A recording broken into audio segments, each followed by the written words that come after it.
Good morning, everyone. My name is Kim Maybon, and I am the board chair for the Corona Chamber of Commerce and owner of Creative by Design. Wanted to thank any of those who attended my event last night celebrating 25 years in business. Really appreciate you coming out to celebrate with me. And today, it's a great day for some important updates, and we appreciate you taking time to join us this morning. I will be sharing the agenda with the 2020 board chair, Don Williamson. Donnie? Thank you, Kim. I've recovered from the wild time I had at your party last night. Happy to be here this morning. Good morning. Today, our event is sponsored by Turf Revolution. Turf Rev invites you to redefine outdoor living and join the movement to maintenance-free artificial grass.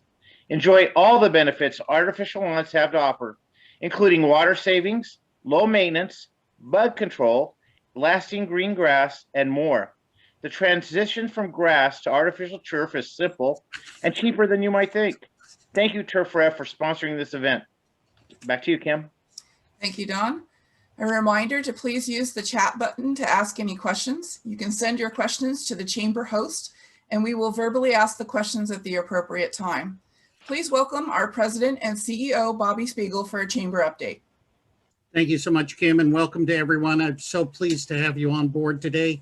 As we've been sharing the last couple of weeks, the governor has announced that on June 15th, that'll be the special date that all the tiers will be removed from this entire pandemic of the COVID. We still don't know what that's going to look like, but in a few minutes, you're going to hear from our county supervisor who will be sharing some important information.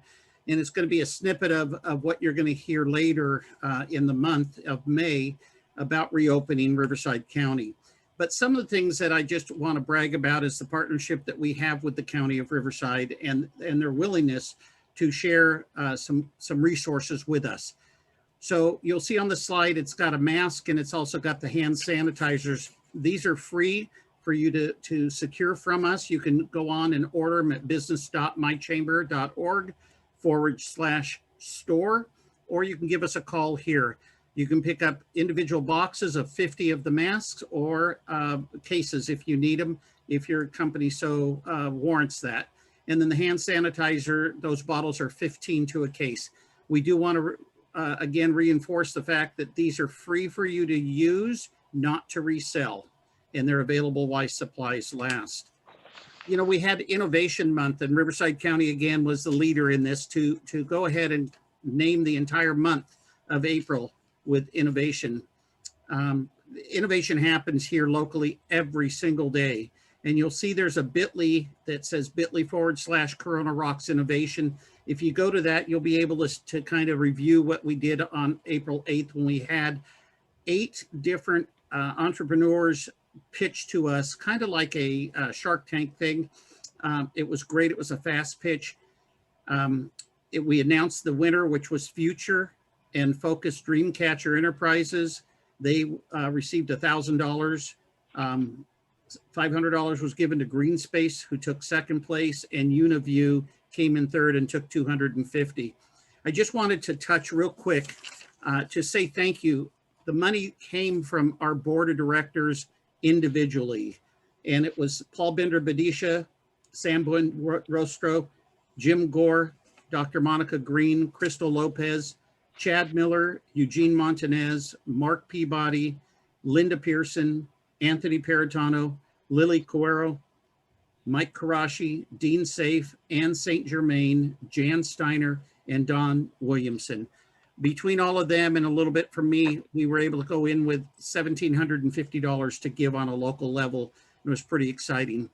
Our winner, which is Future and Focus Dreamcatcher, will compete at the end of this month to win $10,000 from the county's purses. So it's pretty exciting. Again, go onto that website there, the bit.ly, you can capture all the different information.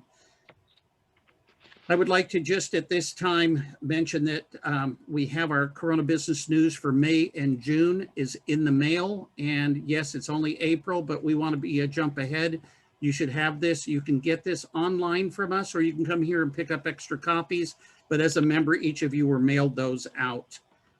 You know, advocacy is a huge part for us, and we are aware now of an ADA compliancy for our websites. Every website has been deemed by the Department of Justice that is a public access.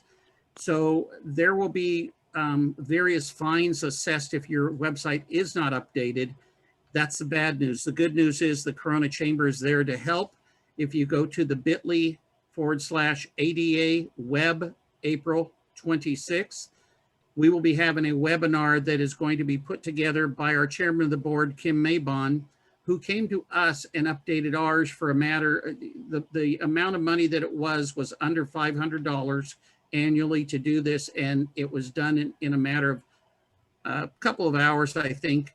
She and the people that actually designed the software are going to teach and share on a webinar. We encourage all of you to plug in. That will be a free seminar. It'll be on April 26th. It is sponsored in part by the City of Corona and the Corona Chamber of Commerce. The next thing that I'd like to draw your attention to is a 90-day snapshot of what we're going to be doing as a chamber, specific to advocacy, getting you in touch with the people you need to know. And because we're back in person for outdoor activities, our first one will be May 21st. You'll be hearing in just a minute or two from our supervisor, Karen Spiegel, but she will go more in depth on Friday, May 21st. That will be an outdoor setting at the IHOP.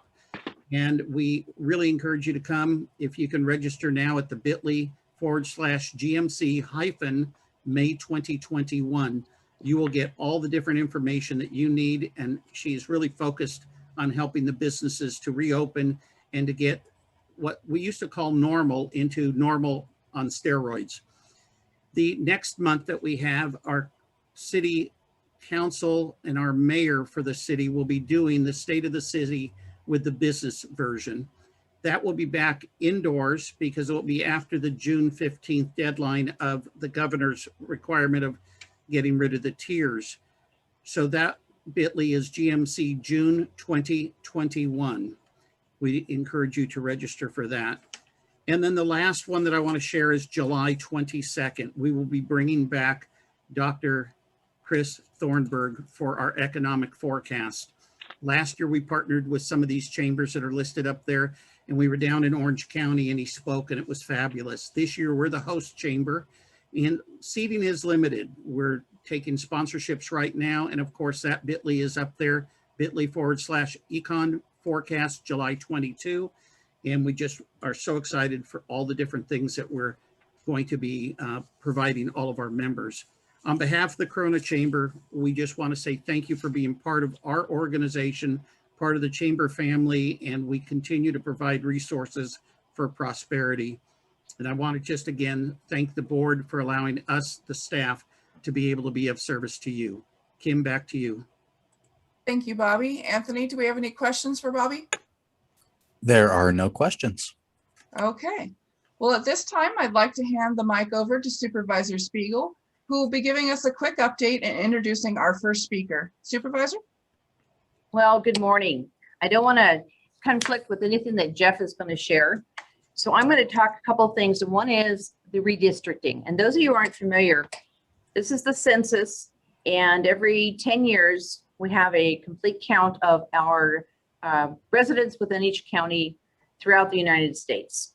And from that numbers, we decide on how we're going to redistrict from cities, county, to your legislative, both state and federal. So this is a very massive undertaking. Well, this year, as you well know, with COVID, things are much different and the census was not completed. With that being said, they have extended the numbers to come back for our redistricting committees. And they have extended all the way through September. We're not sure what that means. We're not sure if that's going to end up coming in September. Things change. So we are a little bit at limbo. We have a redistricting committee. It's going through our planning department and then it comes to the board. And with that being said, fortunately, people don't know, but our elections for our your county and your state elections, we have the primary, and this past year it was in March. And what's going to happen for future years is the primary will be in March on a presidential election year. Non-presidential years, the primary will go back to June. Very confusing. I'm sure our constituents will all have a challenge of, well, when is the primary? So this next year in 2022, we'll have a primary in June and not in March. With that being said, just so you know, the reasoning that California moved our primary to March was we'd always be the last ones and the decision was already made by the time we're voting. So to take away that the disadvantage and not having really a say in the election is why we moved it to March. So it's a good thing, but it, particularly at this time, it's good that we moved it back to June for this year because it's very challenging to come up with those numbers. So I just wanted to give you about that. And also, we are working a lot within the communities. I'm trying to reach out and bring together the elected officials, all of the elected officials that you as constituents have elected. So we're bringing together on a monthly basis, the school boards, the water districts, the special districts, obviously the city councils, the county. And I find it very important that we have a conversation together so that we understand what's going on in their entities. Remember, you are all of our constituents. So no one of us is more important than the other. So we have to work together. And so that was our goal this year. And we are meeting regularly. It's been very productive. And to finding out what school districts are going through, particularly in the opening, and trying to explain to everybody is that once the state has moved us into the reopening plan, the county has no say in the opening of the schools. So when people are upset and they come to us, we cannot, and I will not override in another elected body. And that's an important thing for you to understand is they were elected for the schools. They're the ones that make those decisions. The only time we stepped in was when the state was giving us the guidance to close the schools. And so our county health officer last year, and that was the only time he closed those schools. We rescinded all the orders, but that one because we came under the state. And so right now we have no county orders in place. They're all, whatever the state orders are, is what the county has. So that's another important thing. And that's because we are working together and collaborating and making sure that we are partners through all of this. The last thing is we're working in our communities and we have a community cleanup. Some of you may drive down Ontario going towards El Cerrito, and we're going to be working collaboratively. I've talked with our mayor and vice mayor, and everybody's aware.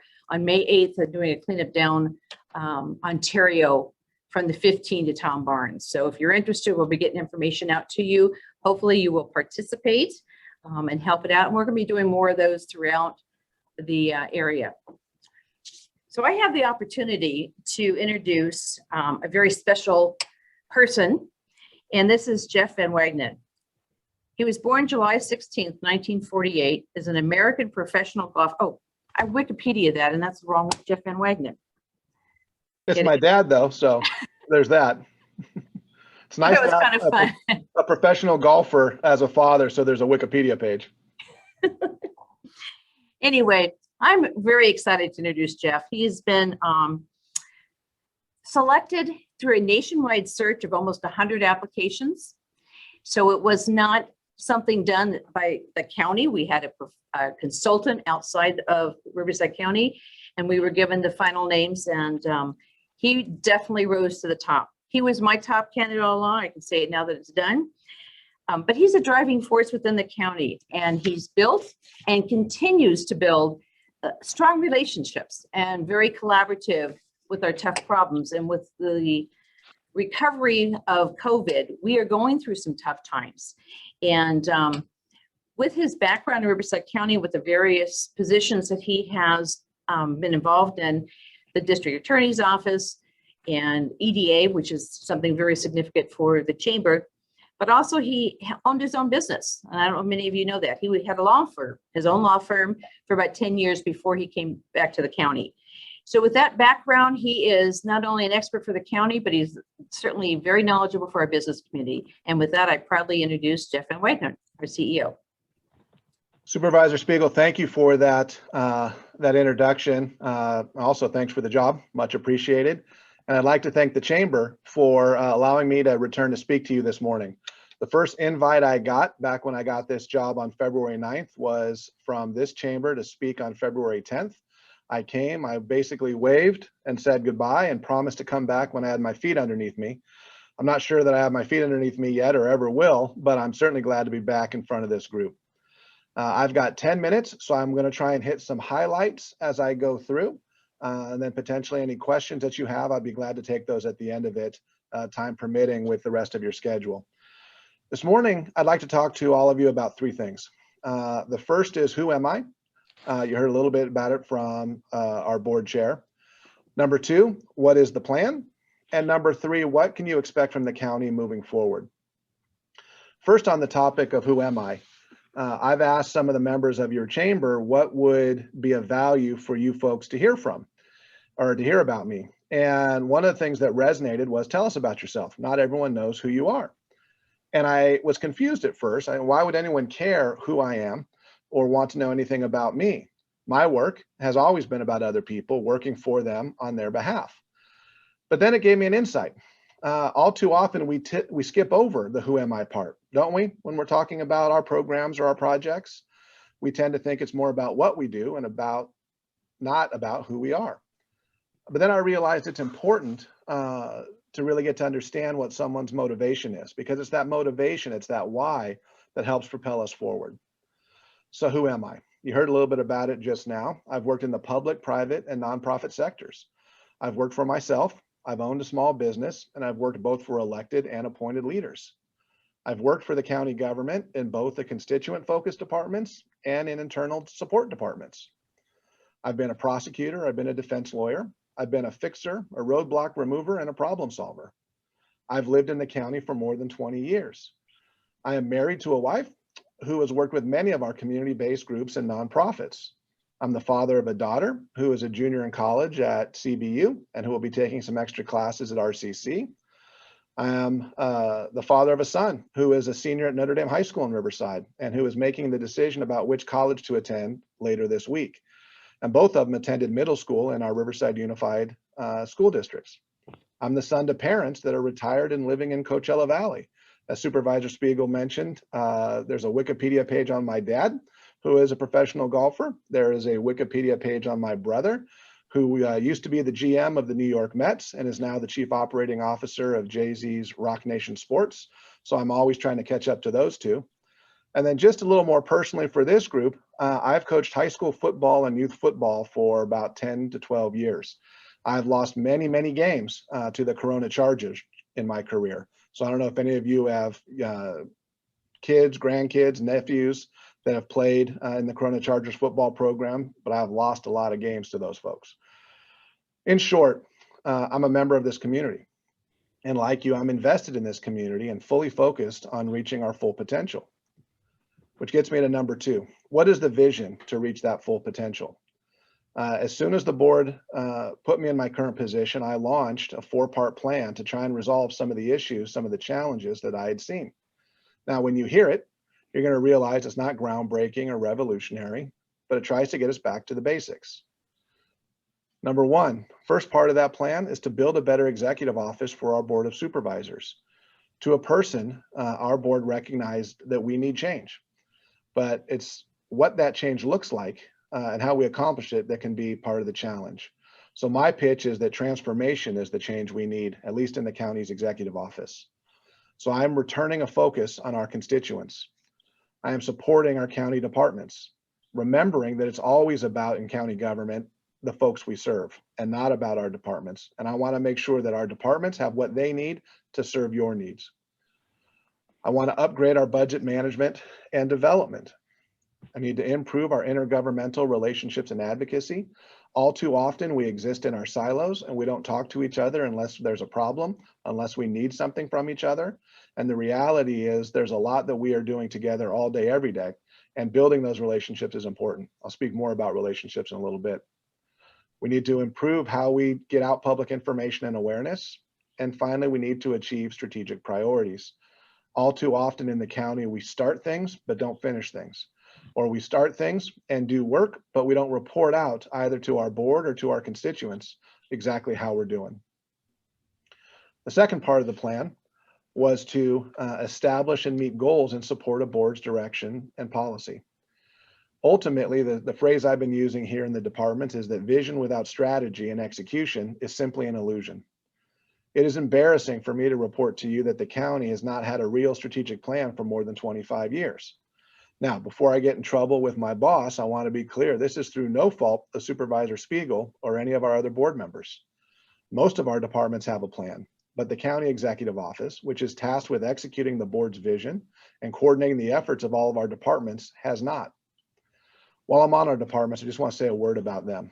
As many of you know, the real work of the county government is done by the dedicated men and women in those departments, and I am very proud of those efforts. I'm also very proud of the leadership of those department heads. Most of them are recognized experts across the state and across the country. Now back to the strategic plan. It's under the leadership of Supervisor Speake, acting as the chair of our Board of Supervisors, that we will be developing a strategic plan that will move us forward by informing our decisions. That effort will begin in late May with a board workshop. It is our intent that we have a strategic plan that then focuses both our spending, also our advocacy efforts, to make sure that we are actually accomplishing what matters most to us. In the meantime, and certainly will be included as part of that strategic plan, there are 5 things that I want to talk about today. The first one is something that I promised Bobby and the chamber staff that I would only speak briefly on, is to continue to focus on our COVID response and recovery. Every day we're getting good news about case numbers stabilizing or going down, the vaccination numbers going up. So we are excited to be focused almost entirely moving forward on our recovery efforts. In 2020, the county received almost $500 million in federal relief funds, and that we were able to put onto the street a significant portion of that money to benefit those that were most harmed by this disease. I am glad to report that we're also receiving another almost $500 million, $480 million from the federal government to be spent in 21 all the way to 2024. Come next Tuesday, I will be presenting to our board a potential framework on how to spend those dollars. The first $240 million should be coming to us in early May. I don't want to get out in front of that presentation, but I want to let you know that the big buckets that we're going to be spending money on is first and foremost the economic recovery, then nonprofit assistance, congregate care support, homelessness, rental assistance, infrastructure, and then response and preparation. Our goal is to use that money to, again, get it in the pockets of those most significantly damaged by this pandemic, the economic crisis, but also to make investments in our future, to make sure that we are putting that money to good use so that we can grow it over time and have something to show for it. Another one of our priorities is to achieve fiscal stability. What does that mean? That means working towards a balanced budget. In your businesses, that is not a revolutionary idea. In county government, it's groundbreaking. The costs continue to exceed our revenue, but that's a decision point, like any other decision point. So we're focused on reaching balanced budgets in the very hopefully near term. We're also focused on pension reform. Supervisor Speake is one of the leaders in that effort and is regularly meeting with the state, with CalPERS, to try and work through some of those issues. And finally, we want to make sure that our spending aligns with our priorities. I'm a USC guy, but there's a quote from a Notre Dame former officer of development that I just love, so I have to share it whenever I talk on this issue. It goes something like this: don't tell me what your priorities are. Show me how you spend your money, and I'll tell you what your priorities are. And I think that's a powerful statement. I think if you were to look at our budget right now, you wouldn't necessarily be able to tell what our board's priorities are, and that's something we need to fix. Just a very brief word about our budget, because I know it's something that you folks watch closely. It's been a roller coaster over the last several years. 2021 was certainly unique, where some places or some of our departments saw revenue increase, some saw it go down. For this budget cycle that's coming up for 21-22, we hope to begin to stabilize that and improve our process. And then moving into 22 and 23 and beyond, we want to create a new cycle with longer term planning, more stability, less churn, so that we can get to actually the business of running the county as opposed to simply budget after budget after budget. Another one of our priorities will be how we transform service delivery. That includes our economic development efforts. There'll be an announcement coming soon from our chair, from Supervisor Spiegel, about our economic development department.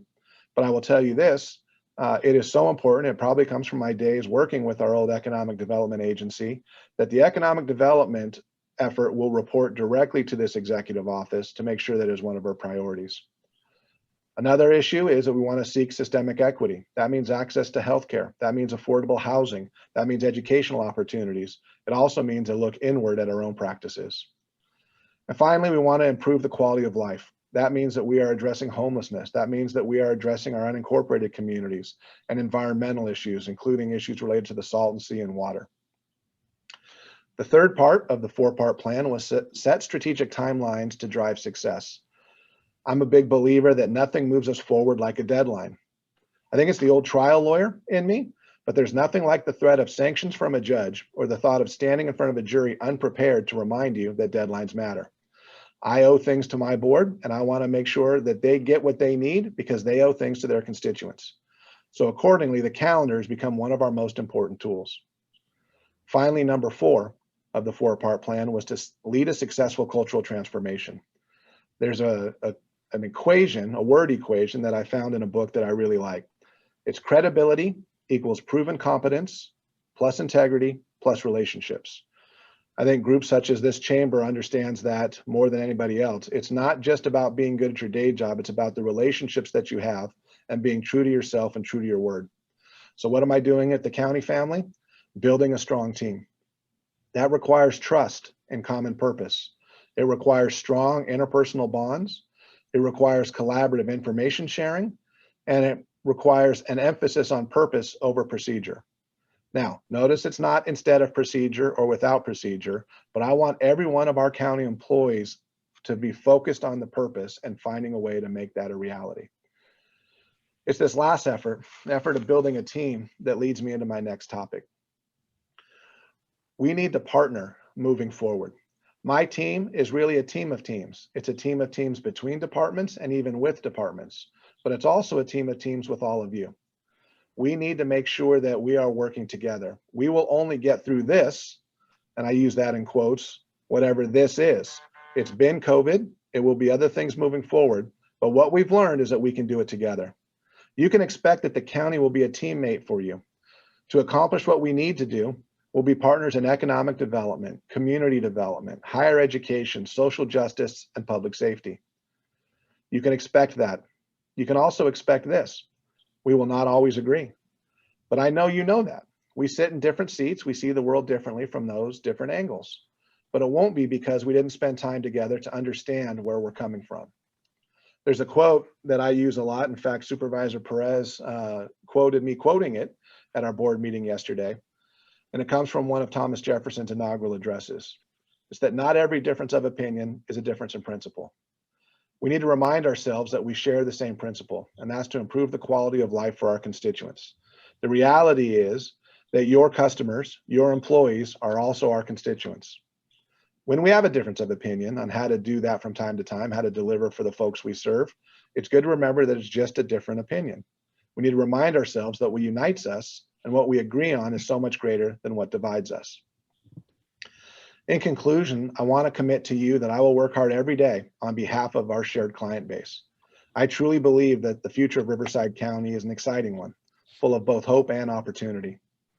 It will take hard work to make this future a reality. It will not be easy. We will need to listen to our communities, and we will need to deliver on what they need. There will be pressures that will pull us in different directions. There will be things that could take us off track, and there will be emergencies that will engulf us. But if we commit to each other to put in the work, to make our future our focus, and to align our strategies with our spending, I have no doubt that we can succeed together. And once again, I would like to thank the Chamber Board, Bobby and the staff, and the whole group for inviting me back. And if there's any time for questions, I would certainly love to answer them. Thank you very much, Mr. Van Wagenen. Anthony, do we have any questions for him? There is one question for for CEO Van Wagenen. Now that the pandemic-related restrictions are close to being lifted, how is the county preparing for providing pre-pandemic restriction level and in-person business services like licensing? etc.? Yeah, one of the things that I remind folks all the time is that we have really tried to keep vital services to our constituents and to our businesses open and running during the pandemic. Have we always succeeded? No. But we are bringing back folks in person. I will tell you, it's kind of an interesting discussion for me. Apart from the 10 days that I had to stay at home because I had COVID, I've been in the office. My old job before I got this one was as the Assistant County Executive Officer for Public Safety. You can't do public safety from home. Our deputies, our police officers are in the streets, so are our firefighters. Our lawyers are in the courtrooms, and emergency management is out there doing their thing. But other folks have gone back. And I will tell you that Supervisor Speake has been asking that very question for months now. How do we get back to normal? How do we get people back in the office? And so here is the straight scoop. There are some people that may not come back to the office. What we've learned during this pandemic is that there are some jobs that can be done remotely. I'll give you an example. Some of the phone centers that are taking calls from folks can just as easily do that at home. And in some ways, it's easier for their managers to supervise their conduct remotely via computer. But for those folks that need to be back into the office, we anticipate them coming in. Some have already begun to come back. We anticipate more in early May. And I think that we will have everybody who's coming back certainly no later than June 15th, when everything is back to green, as Bobby indicated. But we will be having the vast majority of our people will be back in place in May. That sounds great. We do actually have one question for Supervisor Speake. And that is, Supervisor, there appears to be more trash along the streets in our communities, both Corona, neighboring county, and the neighboring county areas. Is there any plans for a cleanup program? Well, I spoke briefly last night with the mayor and vice mayor, and they have already started doing some cleaning up. We have now are taking our unincorporated areas, which is where we have jurisdiction, and coordinating with the city so that we all work together. And the first one is May 8th, and we will be looking at various strategic points throughout that surround Corona. We have Home Gardens, El Cerrito, and Coronita that is close to Corona. So we will be doing cleanups in all those areas, and I'm sure that the city will continue to do their cleanups. So yes, there's programs, and we will, as I said, May 8th will be our first one. Thank you, Supervisor. There are no further questions. Okay, thank you, Supervisor Speake, and thanks again to Mr. Van Wagenen. You have surpassed the legacy of your father and brothers, and we're proud to have you as the CEO for our county. At this time, we're going to do a quick poll regarding the frequency and timing of these meetings. Anthony, if you could please post that survey, and if you as attendees could go ahead and click your answers to these.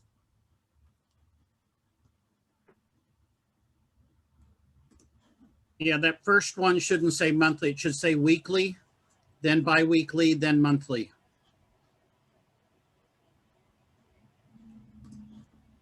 So the top one, if you put monthly, it's going to be for the weekly. Okay. All right. Thank you, everybody, for participating in that survey.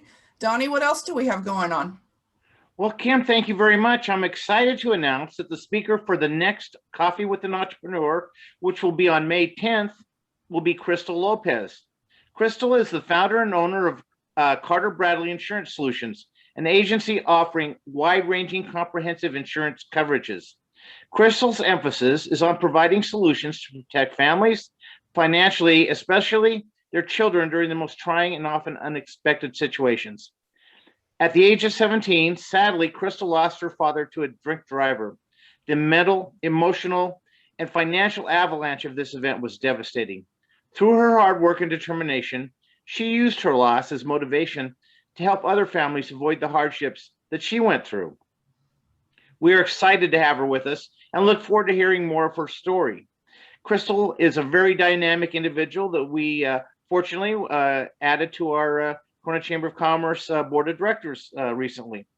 Coffee with an Entrepreneur is offered for free through a great partnership with the City of Corona and the Corona Chamber of Commerce. Please considering registering today by using the link on your screen, and we look forward to having you be part of Coffee with an Entrepreneur on May the 10th. Thanks, Kim. Back to you.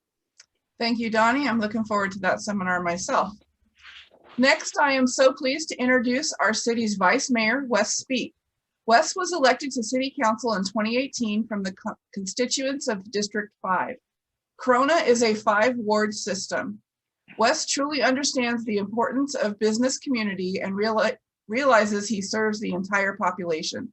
Wes continues to look for improvement within the city and its departments. Please welcome Vice Mayor Wes Speake. Thanks, Kim. I appreciate your invitation. There's 2 things I get excited about. The first is business and making us a business-friendly community. It's been one of my big pushes. My other passion and part is the equal bane to most people that either live in the city or travel through the city, which is our transportation system. So the chamber asked me to give a little update, and the little update is about 26 slides. So I'll try and go quickly. I'm going to cover both things from the city side, what they're doing in relation to transportation and public works, and then I'll go into some of the many RCTC projects that touch the city of Corona. So next slide. We got off to a little bit of a slow start last year because of COVID, but we are going to be doing our 2020 street improvement maintenance rehabilitation project.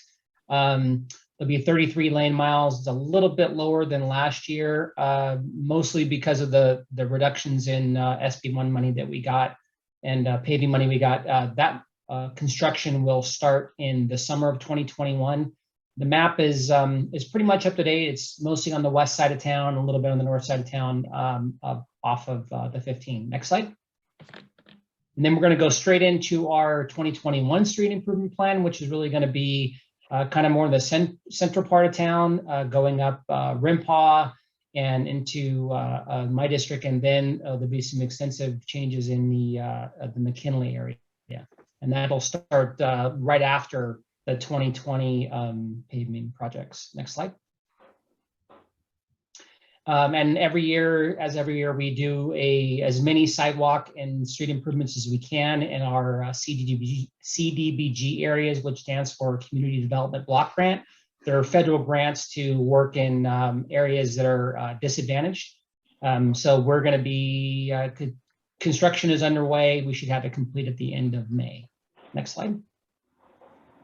Was one of Councilmember Steiner's projects that he brought forward, much needed sidewalk improvement project, about 800 feet of sidewalk on Oak Avenue that leads from basically Ontario to the elementary school there. I think at Eisenhower. No, not Eisenhower. Take it back. We're at 90% complete on the design, and construction will again start this fall. Next slide. We're going to be doing some improvements to the Corona Mall area in anticipation of the lab project starting. So we'll be doing some parking lot rehabilitation, sidewalk repairs, tearing out some of the old tree planters, improving our storm drain inlets, and making sure that we're ADA compliant. Those projects we're also ongoing, and they'll be complete by the end of June. Next slide. McKinley grade separation, that project is started. We will be demising the Denny's and Outback restaurants in June. That contract will go out here really soon. Construction will begin in summer of 2021, and as many of you know, we have to be complete by June 2023. We selected a construction management company. I'm very proud to say that it was awarded to a Corona firm, Falcon Engineering. Very excited about what they're gonna bring to the table and making sure that we finish on time. The construction contract, I believe, is out right now, and we are very much looking forward to getting this project started and completed on time. Next slide. Calco interchange project, it's done. We just finally wrapped up with a contractor. We're just currently waiting for 3 years worth of plant establishment period. So so far I've been hearing good things about the bridge. It's definitely the right size, and the folks in my district are very happy to be able to get across the freeway and not have to wait in line to get across, so and go to our shopping areas. Next slide. Ontario widening, probably one of the most anticipated projects. Is very happy to see this get pushed forward, which is widening under the Ontario underpass, which has basically been impacted a lot by the toll lanes projects because they were previously ended after Magnolia. And so people that were wanting to get a little cheaper toll would turn around, get off on Ontario, go underneath the bridge and go back to the 91. And it's certainly impacted that area, and it's needed for a long time. So you can see the realignment. They're going to realign Ontario between a little past Compton to State Street. That project's about 30%. We still have a little bit of funding that we need, but I'm looking forward to that project getting kicked off after these other projects that we talked about getting wrapped up in the fall. Hopefully by next year, we can start that project. Next slide. Magnolia Avenue bridge widening. It's Mescal Wash. It's basically to ensure that our mining and minerals folks that are working on the north side of the freeway have access, good access, and well-traveled or well-maintained access between just about All-American Way and Camino, which is just north of, let's see, east of the 15 there. That project is 60% design and is expected to go to construction at the end of the year. Next slide. We'll be getting some new traffic signals, Auto Center Drive at Metrolink Driveway, Bedford Canyon and Georgetown, that is paid for as part of the Bedford development. And then California Avenue and Masters also paid for as part of the Bedford development. Design, as you can see, is ongoing and completed in a couple of those. Most of the construction will, at least the first two will end by the end of 2021, and then California Avenue Masters project will be in 2022. Next slide. Quiet Zone feasibility study. I was very excited to bring this to council a couple weeks ago. We are going to be kicking off a feasibility study for studying a quiet zone for all of our railroad crossings in the city of Corona. You know, there's two things I think growing up in Corona. There's two things that I remember. One is the hearing the whistle blow at the Sunkist plant, and the other one is occasionally hearing those railroad whistles blow. And one of the problems is that, you know, we have some of our newer communities, Metro Maine and the Boardwalk project that's off of Rincon there, are been, you know, subjected to you know, almost 20 to 30 train trips an hour, and sometimes in that area. And also our business district, I think, in talking to those folks, and primarily our lower income folks that are in the areas that are south or north of the freeway, have been impacted by this for, you know, a long time. So I'm happy to bring this forward. Hopefully we can get that study to show that we have some federal money in order to get these taken care of, and like I said, very happy to get these pushed forward. Next slide. We're going to be doing our next phase of our advanced traffic management system. Those of you that haven't been in their traffic management center up at City Hall, it's a tour you should have. We have a wonderful system that literally can look at the entire city and tell you how traffic is moving. It is aging, so we're going to be putting some new cameras, dynamic messaging signs, some network switches, and it'll make it look a little better. Some of those cameras are about 20 years old. And they're frequently used for everything from, you know, traffic management to public safety. So looking forward to going into the next phase of those. Next slide. Okay, and on to the big stuff here. Transportation update on the 15 and 91 corridors. Next slide. Let's see. We have a lot of projects, as anybody who travels on the freeway can tell. You have the 15 express lanes that just opened, and I'm going to cover all these. Excuse me just a second. the 1591 Express Connector, 15 Corridor Operations Project, 15 Express Lane Southerly Extension, the 9171 Interchange, the 91 Corridor Operations Project, the 24191 Express Connector, and the 91 Eastbound Lathe Study. These are things I dream about. These 8 projects are projects that are so important to not just Corona, but to the region, because really the 91 is the lifeblood of Western Riverside County, and the 15 is not just a corridor for our folks to travel back and forth, south and north, but it's a strategic corridor that's supposed to move troops and a lot of things. So I'm happy to see those things push forward. Next slide. Okay, so those of you that don't know, the express lanes are open. They opened on April 10th. 2 lanes in both directions, Calco Road to the 15 miles. Significant investment, almost $500 million, 3,300 jobs. The service center opened in February, and it is located in Corona. I'm happy to show, and that's located on Joy Street. It's a little different pricing than the 91, and the 91, the pricing is set about a month ahead of time and changes every hour. On the 15, this will be dynamically priced, basically meaning it is updated on an hourly basis based on how many cars are in the toll lanes. Less cars, lower the toll. More cars, the higher the toll. We have 4 toll zones, and you can exit in and out, unlike the 91. Next slide. The 1591 connector, this project just started. This is one of the missing connectors from the original project. It was authorized, I think, early last year. It's a $270 million investment, 2,300 jobs. There's going to be some substantial traffic impacts from this. One is the eastbound 91 lane reduction, and there'll be some occasional crossover closures on the 15. And then, during various times of having to, put up a connector, there's going to be 4 specific directional 55-hour closures.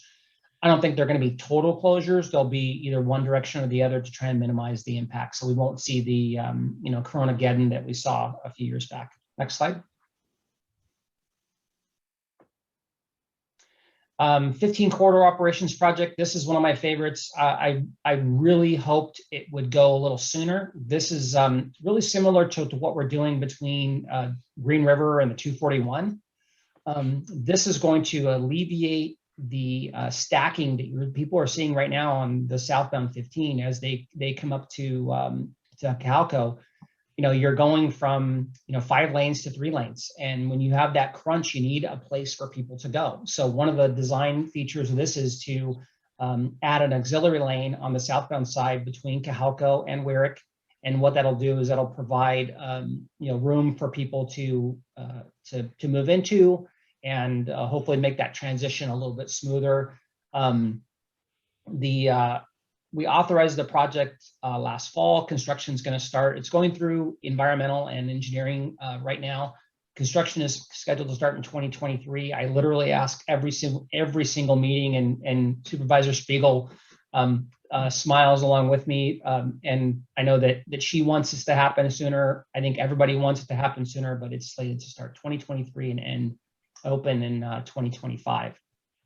It's a $38 million project, almost entirely funded by, we came in significantly under budget on the 15 project, so it's going to be funded through those fees and won't divert from other projects.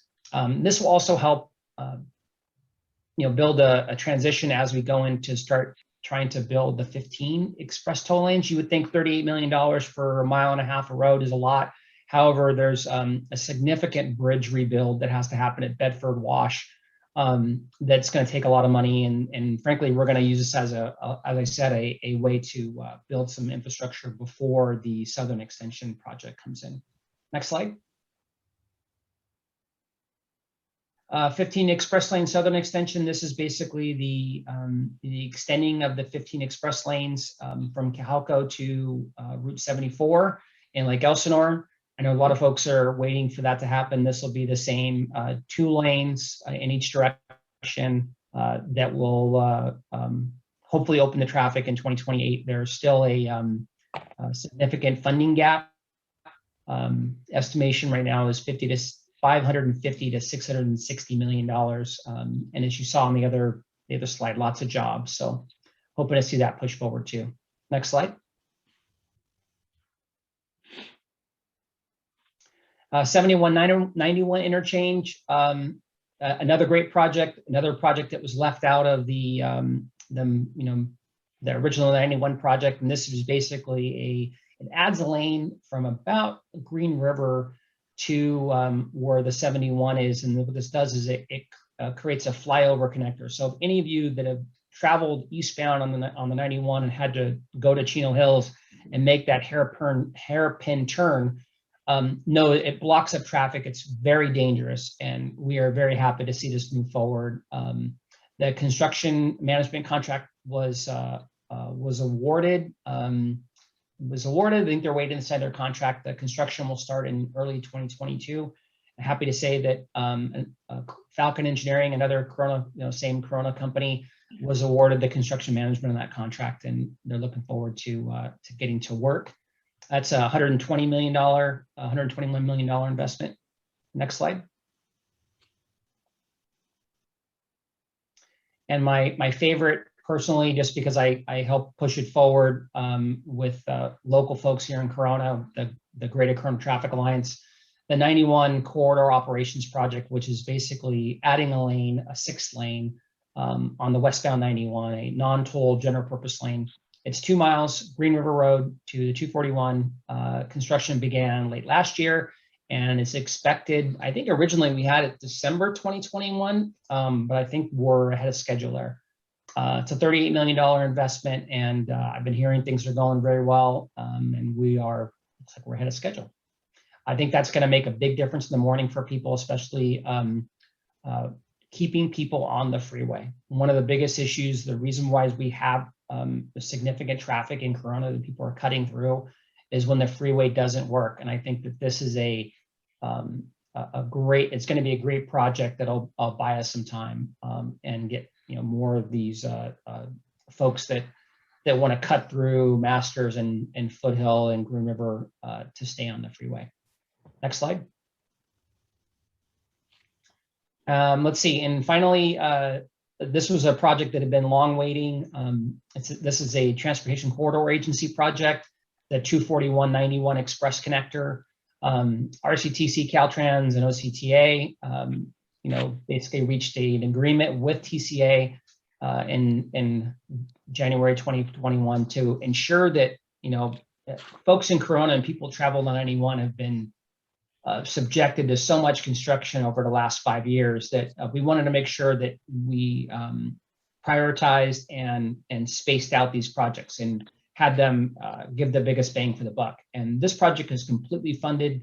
TCA had been pushing to start it this year and go through the next 3 years. We were so worried about it really impacting the other work that we're doing on the 91 COP project on Green River and the other projects that we got all 4 agencies to agree to start construction in 2023, which is after the 7191 project would begin. And the great thing about this project is those of you that sat on Windy Ridge, that's the ridge that you're on the 241 that come to the 91, and you sit on that long, I call it the bridge to the parking lot on the 91, where it's backed up for miles. People are cutting each other off. It's an awful experience. And what this will do is this will take those lanes and dump them directly into the toll lane.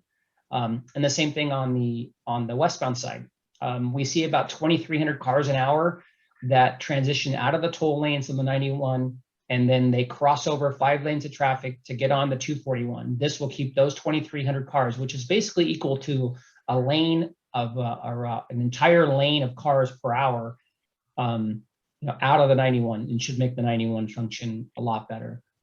Caltrans is going to take the lead on the construction, and like I said, TCA is completely funding it with their toll revenue and their toll bonds. So excited to get that project started too. Next slide.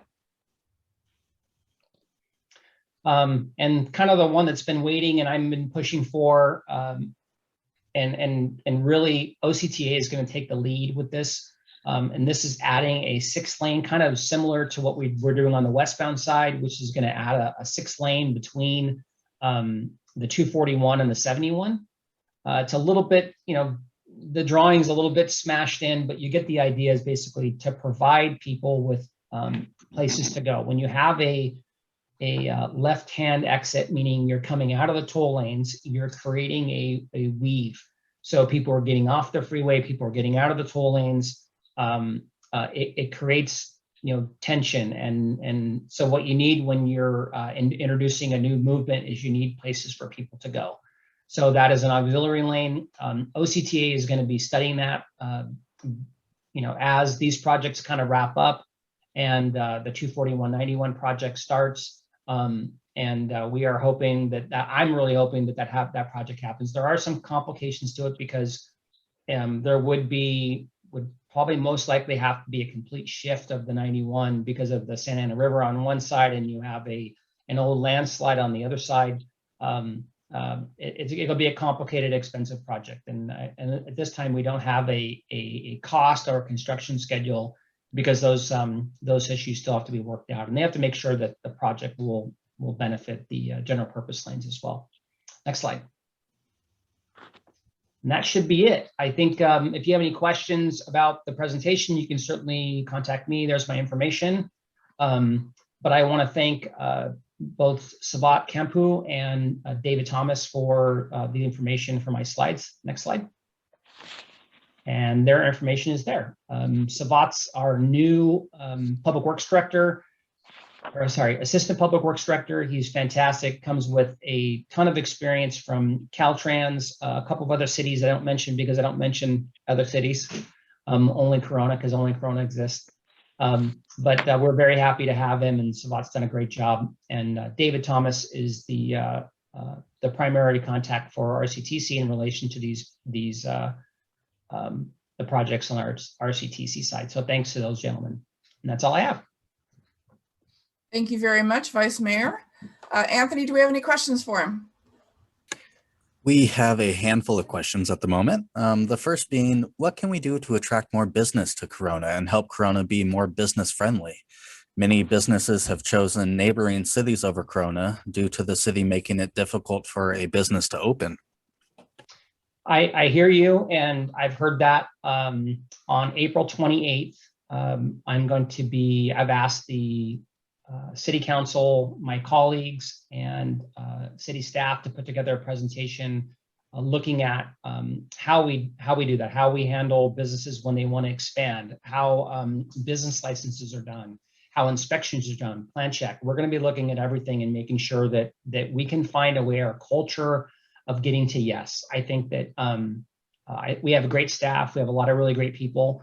I think that the city has changed quite a bit, meaning I think a lot of the processes were set up to build very large housing developments, and we're more doing infill and we're doing business things. I want us to become that when a business comes in that is looking to expand or looking to open in Corona, that we have the red carpet out for them. I know that Jessica Gonzalez has done a fantastic job with new businesses that come in. She's put together a team that will really walk you through the process. I think we have a couple little things to iron out, but for the most part, if there's a business that's looking to expand or a business that wants to come to Corona, please have them call Jessica. She has a great system, and so far I've seen some really great responses from it. The next question is, city permits are very delayed. Any recommendations? And now that the city is closed on Fridays, will this further cause delay? Well, that's one of the things we're going to be looking at on the 28th is how we can address those delays and measuring them and sticking to our timelines and being communicative and making sure that people know exactly what we need to carry things forward, walking them through the system, explaining them.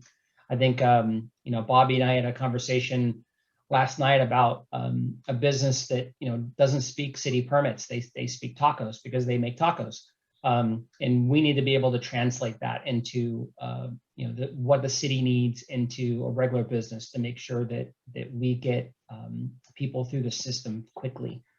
I've got a promise from the city manager that anything forward facing to the public is still open on Fridays. The city hall is closed, but you can still submit permit requests. You can still submit anything you need.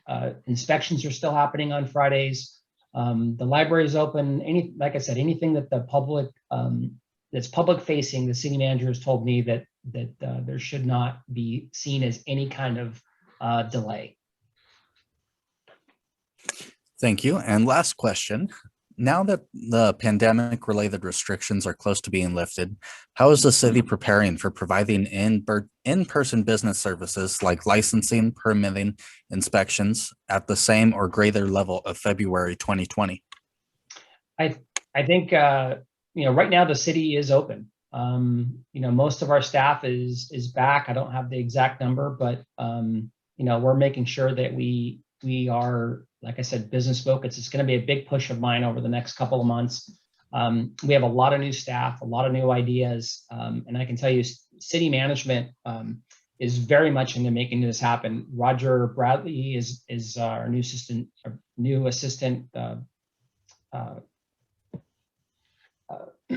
Our assistant manager. He's doing a fantastic job and really kind of taking reins of all the other departments and making sure that he understands.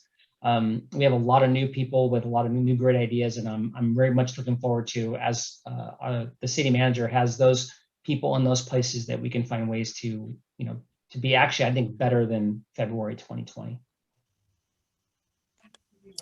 Thank you so much, Mr. Vice Mayor. There are no further questions. Thank you. All right, thank you again. Donnie? Thanks, Kim. These business briefings that we do every Wednesday are held to educate and empower our members. How great is it? We just had our vice mayor come and speak to us directly. We've had our mayor, our members, our city council. This is a real valuable tool that we provide our members each and every week. And if you happen to be on this call, and if you're still not a member of the chamber, or if you know a neighboring business that would find membership beneficial, please connect with our membership specialist, Robert Yanez, and become part of our chamber family. Meetings like these are just one of the many benefits to being a member of this very active Chamber of Commerce. We thrive and help organizations like yours. We serve a regional landscape, and we're not bound by any geographical limits. We have incentives for both joining and referring people to join the Corona Chamber of Commerce. Robert's having impact. We're having a lot of people join right now. There's a lot of our businesses are seeing the advantage of belonging to this Chamber of Commerce. We work every day for you, and so you're really making an investment in your business when you become part of this organization, because we do make an impact. So please contact Robert Yanez today, either to join or to refer someone to join. Thank you. Back to you, Kim. Thank you, Don. At this time, I'd like to introduce our legislative advocate, Jeff Gibson. Jeff keeps a pulse on what's happening in Sacramento and Washington, D.C., allowing us to act timely on projects and initiatives that help make a difference in shaping our community. His knowledge of complex political issues and great relationships he's built ensure that the Corona Chamber has all the tools to be effective on behalf of the business community. Please help me welcome Jeff Gibson to share a legislative update. Good morning, everyone. We have three bills to discuss, given the lateness of the hour, let's just jump right into them. AB 570 by Miguel Santiago of Los Angeles would require employers, every single employer in the state of California that offers health insurance. And if you remember, I don't know if you guys read the news much, but in 2009, the Affordable Care Act was heavily debated nationally. It's normally called Obamacare. It guaranteed, or at least was promised to guarantee, that every single person in the United States of America could get health insurance, and that we would never have this debate again. But apparently, a government, and I don't know if you've ever experienced this in life, a government policy fell short of what it was promised to do, ended up being hideously more expensive than it was promised to do. Iraq War. And so now we are faced with a situation where there are actually people in California that are not receiving insurance at a level that the state sees is appropriate. And so we're going to be, we are considering, and this bill is moving. This is a major, major threat to employers to allow employees of their own determination of what a dependent adult means to add dependent adults to their employer paid for healthcare insurance. Currently, it's a parent and a self-declared step parent. They do not have to be resident in the home, in the family home, much like under Obamacare. Dependent children can be up to 26 years old, be employed themselves, and be outside the home. And so we've already gone through this, obviously, with the Affordable Care Act and conditioning employers to take on this, what obviously is an incredible expense as we are restarting. COVID is really going to be a job killer for us. So we are opposing this and happy to take any questions that you may have. But Kim, need a motion and second and all that good stuff. Okay, do we have any questions first regarding this bill? There are no questions regarding this bill. Okay, then at this time, I will take a motion to oppose AB 570. Okay, looks like we have Jeff Miller opposing. I second. This is Mike Karashi. Okay. And is there any discussion?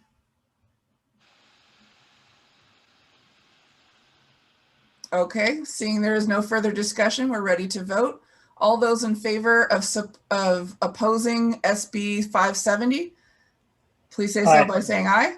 Aye. Aye. Any opposed, please say nay. Any abstaining? Okay, the motion carries. We will oppose AB 570. Back to you, Jeff. Perfect. On to two good news bills. The first is even better than the second. So the first is AB 927 by Jose Medina, Democrat Assembly member from Moreno Valley, just to the east of us, or relatively to the east of us. He represents Riverside as well. That expands the capability. The community college system in California is going through a pilot program in which 15 majors are allowed to award 4-year degrees. And this would expand that to 30 majors. This is one of the, for social mobility, which is the main reason the state of California or any state under the Federal Lands Act supports colleges, is for social mobility, allowing poor people to move up into the middle class, and the middle class to have opportunities to move up, even to achieve more. So social mobility is the stated goal of an educated electorate are the stated goals of why we support public education in the United States. It's not Jeff Gibson making it up. That's actually in the founding documents of each of these policies. Pound for pound, the most effective social mobility avenue in the world is the California community college system.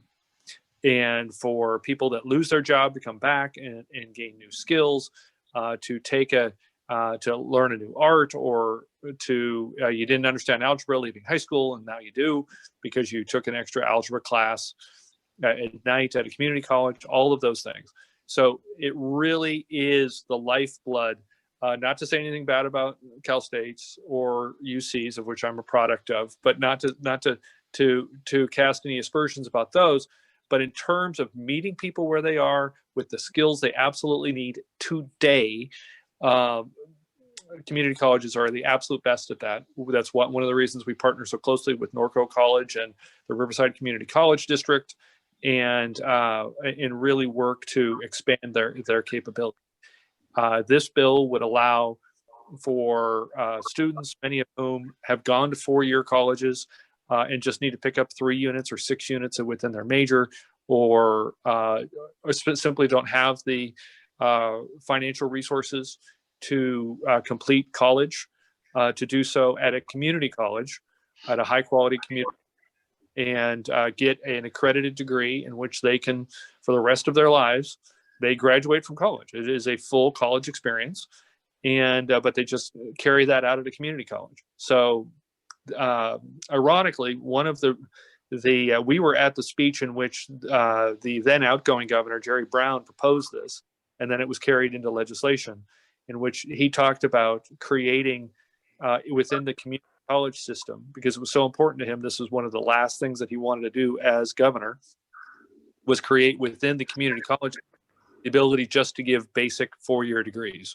And his quote was, "We don't need any more art majors in California, and we need people that can get jobs and move the economy and their families forward." And his quote, not mine, for all the art majors on the line. So this allows community colleges to achieve that. It's a widely supported bipartisan effort, and we definitely should be supporting that. So need a Okay. second. Good stuff. Happy Yeah. to answer any. Before we vote, do we have any questions regarding this bill? There are no questions regarding this bill. Okay, so I will entertain a motion to support AB 927. Aye. Okay, Mark Edwards is motioning. We have a second?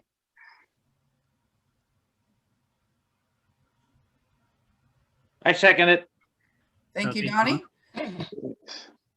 All right, is there any further discussion? I had a quick question for Marty Turner. Students, all students could qualify. Okay. All right.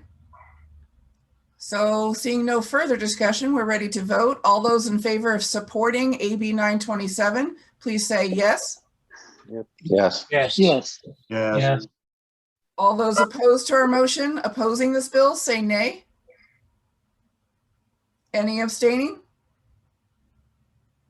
Okay, the motion carries. The Corona Chamber will go on record of supporting AB 927. Excellent. And one final one, SB 662 by Senator Bob Archuleta of Rivera. We've done a lot of work in the climate change area.